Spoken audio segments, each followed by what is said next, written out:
Greetings to you, dear students. Today I will read and explain the poem Keeping Quiet to You. Keeping Quiet is written by the celebrated poet Pablo Neruda. The real name of Pablo Neruda was Natali Ricardo Reyes Basalto, born on July 12, 1904 in Parral, Chile. Neruda spent his early childhood in Temuca and began contributing some articles for the daily La Manana at the age of 13.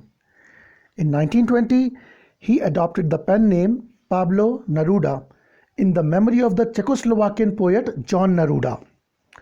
Until his death in 1973, Pablo Neruda remained active in the political and literary arenas of his country. He was a diplomat and a politician too. Neruda was conferred the Nobel Prize for Literature in the year 1971. Pablo Neruda was critical of any kind of political or social oppression.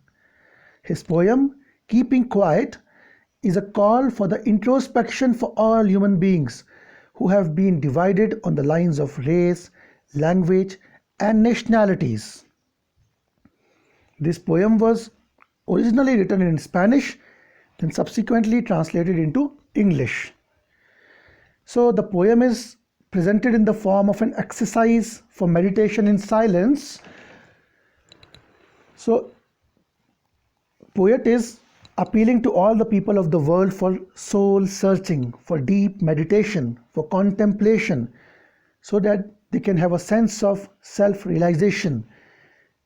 They can remain in harmony with themselves and with others. So, in these moments of silence, one can break the shackles of discrimination, hatred, violence, and create an exotic moment of togetherness. In such inactivity and silence, we can find the strength of humanity. So now let us read the first paragraph. Please stay with me. Now we will count to 12 and we will all keep still. So you can see the poet has written poem in a very simple language. There is no tough vocabulary, there is no verbiage which is used here. Very simple, easy to understand language, but with deeper meanings. So here the poet begins on a note of meditation and introspection. Poet हमसे एक गहन चिंतन और मनन के लिए कह रहे हैं. The poet asks the readers to count up to 12 as a beginner to an exercise of meditation, and then asks the people of the world to be very still. The poet wants us to be calm and still. Now you must be wondering why the poet asks everyone to count up to 12 in their mind. Because what I feel is the number 12 here represents the hours of the day or the months of a year. So he wants us, all of us, to be calm and still. The next paragraph.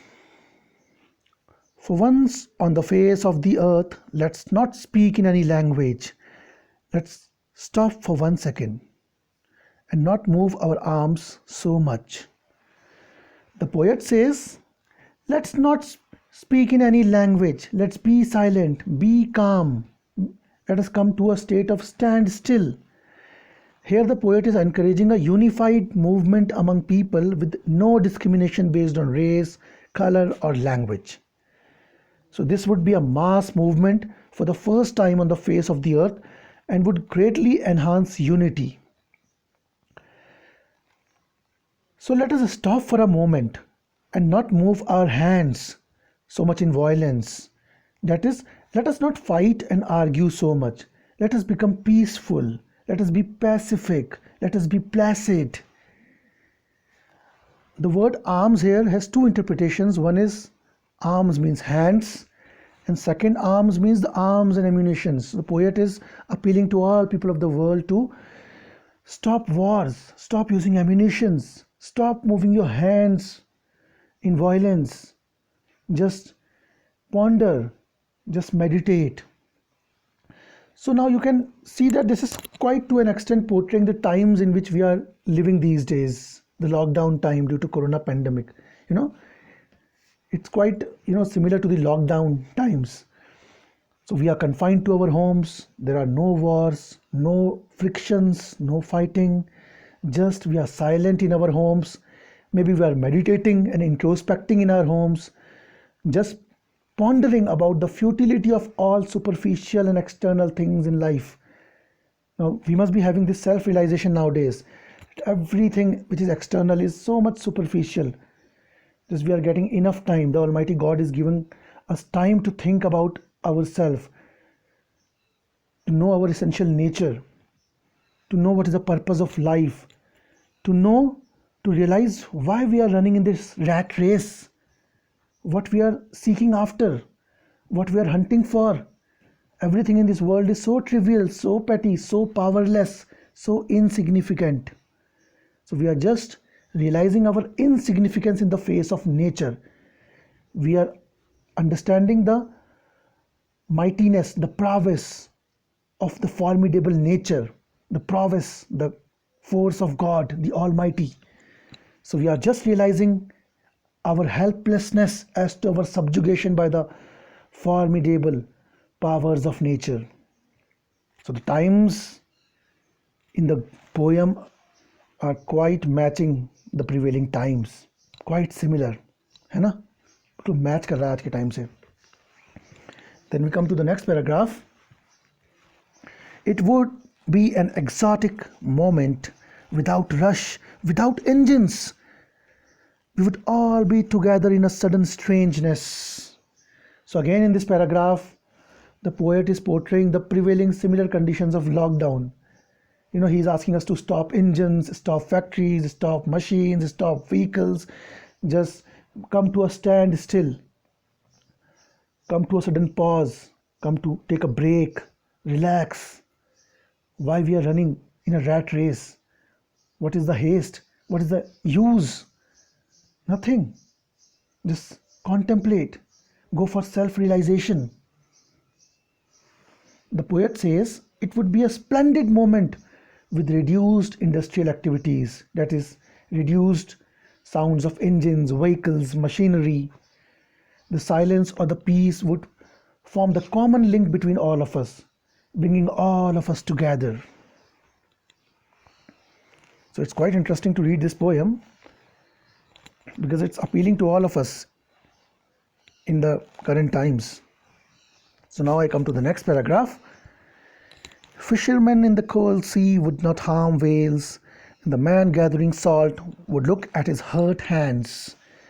So here the poet says, so fishermen here represents proficient hunters of all kinds. The hunters, the people who are exploiting the resources of nature, they are known as hunters. Not only the animal killers, but all the people who exploit the nature, the resources of nature, who want to lord it over nature, who want to challenge the powers of nature, who want to challenge the supremacy of the Almighty God. All those are referred here as fishermen.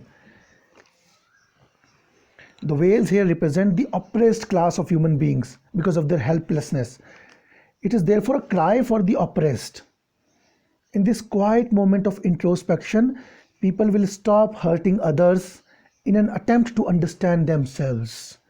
The whole of humankind is in a mad rush to finish off their existence and achieve whatever goals they set. People are so occupied with the daily rush of things and the flurry to accomplish their various goals that they never take the time to look into themselves and understand themselves. Mankind has been personified here as the salt gatherer in this poem. So, in an exotic moment of peace, people would finally slow down and look into themselves in an act of introspection. They can identify their follies, their mistakes, and they can rectify them, making them better human beings. Then I come to the next paragraph. Paragraphs are actually very short, but they're quite profound, quite meaningful, thought provoking. Those who prepare green wars, wars with gas, wars with fire, victory with no survivors, would put on clean clothes and walk about with their brothers in the shade, doing nothing.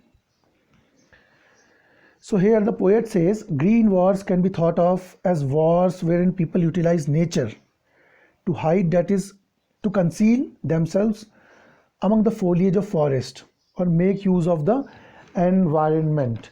So the interpretation which can be drawn from green wars is also that the people who exploit the green wealth of nature by deforestation, mining, or maybe fishing in the deep seas, and the soldiers who use weapons to kill fellow human beings.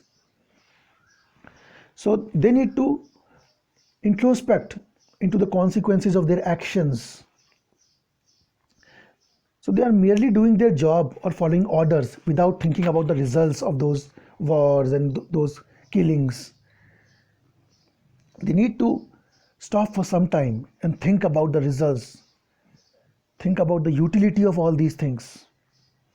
They are blindly going in a rat race, blindly going about doing their duties without pondering about the consequences. And poet wants the soldiers, the people of the world, to put on new clothes. That is, new clothes means to adopt a new approach towards life and to realize that killing so many people is not a victory. He wants all of us to be united as one and consider our enemy to be our brother. He is promoting universal brotherhood, peace, and unity throughout the globe. He does not actually want us to stop our works, but yes, he wants us to take some time and analyze the results of our deeds. We must be conscious of our actions. We must be prepared to receive the reactions of the seeds which we are sowing. As we sow, so shall we reap in future. So we must be very careful while committing any offenses against the nature. Like in the prevalent times, we can see what is happening around the world. We all are suffering the menace of COVID-19. All this took place because man, disturbed the functioning of nature. Man indiscriminately exploited animals, exploited nature. The nature is giving reaction of all those offenses and sins which are committed by man. One should not be too much selfish, too much greedy, because the nature is giving everybody to fulfill their need, but not to fulfill their greed. The quota given to us by Almighty God is enough for our survival, is sufficient for us, but due to our greed, we try to exploit more and more, we try to indiscriminately kill innocent animals. So many nice things are given to us, but still we want more, we want to kill animals, that to the wild species which are not edible. So you can see, it's very evident. Now the nature is taking revenge, it is avenging. So man should not think that he is all powerful, he is supreme. Although God has given him the best intelligence among all the species of life, but that does not mean that man has the power, man has the right to dictate everything in this world, to eat all the living entities, to lord it over the material nature. This material nature is meant for every living entity, not only for man. It is for animals, for plants, for insects, for birds.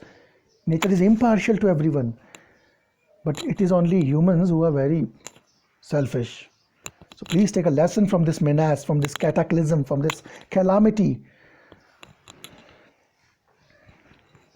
So now, yes, so there's a line, victory with no survivors.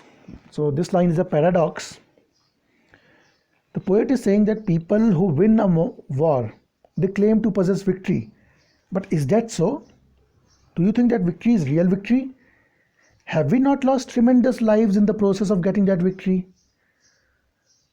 How then can they claim to have had victory? All wars originate from the lack of self understanding and the understanding that all individuals are equal, which is why the poet stresses on introspection. मनन के लिए कह रहा है कवि यहाँ पे हमको, चिंतन करो जरा, बैठो, बहुत भाग लिए, चंचलता में बहुत तुमने अपने को दौड़ा लिया, आप बैठ जाओ, स्थिर हो जाओ, सोचो, विचार करो, क्यों, इस क्यों का जवाब ढूंढो, मनन करो, इंट्रोस्पेक्शन करो. There can be two interpretations drawn out from the last lines of the stanza. So one interpretation tells us that the people responsible for wars, such as politicians, scientists, they trigger the war and later they stay in the shade, walking hand in hand with the rival as brothers, while thousands of lives are lost in the battle. So all these politicians, bureaucrats are very, very selfish. They start a problem and they hide, and people just lose their lives in the process. So the leaders must be good, and we must elect good leaders. We should give vote to suitable candidates, not blindly. And from the last lines, another explanation is that people are never happy to go to war. They realize the absurdity of victory from war. They understand that the victory is useless. If you are losing so much life and property in a war, what is the use of that victory? It is futile. So as a result of this reflection, people can be friendly as brothers and walk about in the shade doing no violence. So are you getting the point? What the poet wants to emphasize through the lines of this poem? The prevailing times are very, very similar to the words of the poet.